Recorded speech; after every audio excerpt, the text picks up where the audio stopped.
All right, so I'm Sophia Langua, and I'm going to be talking about my language things that stood out to me over the videos. I have three total. My first point is pragmatic rules, and that is saying things based on who you're around. And I like this because it's something I have to think about a lot. I have to think about, am I talking to my friends where I can curse and, talk crazy about my personal life? Or am I talking to my boss where I have to be a lot more formal and I can only talk professionally? Or could I be talking to my family where it's a little bit of both? I'm not going to go into the depths of like my romantic life, but I'm also not going to just be like, I went to school, these are my grades, this is what I'm doing. I'm probably going to say, hey, I went out with my friends, we saw this, I went here. So, it stood out to me because a lot of people I know don't know these like rules. And so I'll see them talk to their boss because like I'll go visit them at work or something, and they're like, oh dude, I went and I smoked a bunch of weed and then I did this and then I went drinking and then I went clubbing, and like it's like things that you don't say to your boss.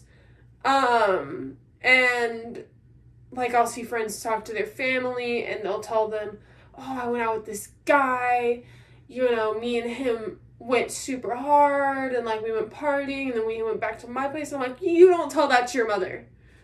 And then the next thing I had labeled was slang. A lot of people use slang in the video, just like you said, pop or coke. And how it confused you when you asked for a Coke at a restaurant and they were like, hey, we don't serve Coke here, we just serve Pepsi.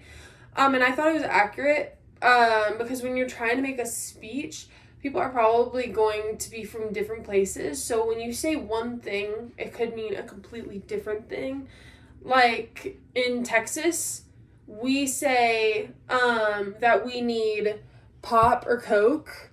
Hold on, my points just died on my computer. And when you say one thing, it could mean something completely different. Like in Texas, we say, I want a tea. I want to go to, Buc-ee's. I want to go get myself a tea. That doesn't mean an unsweet tea. That usually always means a sweet tea in the South.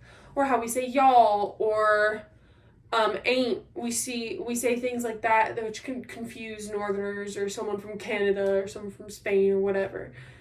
And then my last point is credibility. And just because someone uses big words that are string together in a really beautiful sentence doesn't mean that they have any sort of credibility to tell people about a topic that they're trying to make a speech on.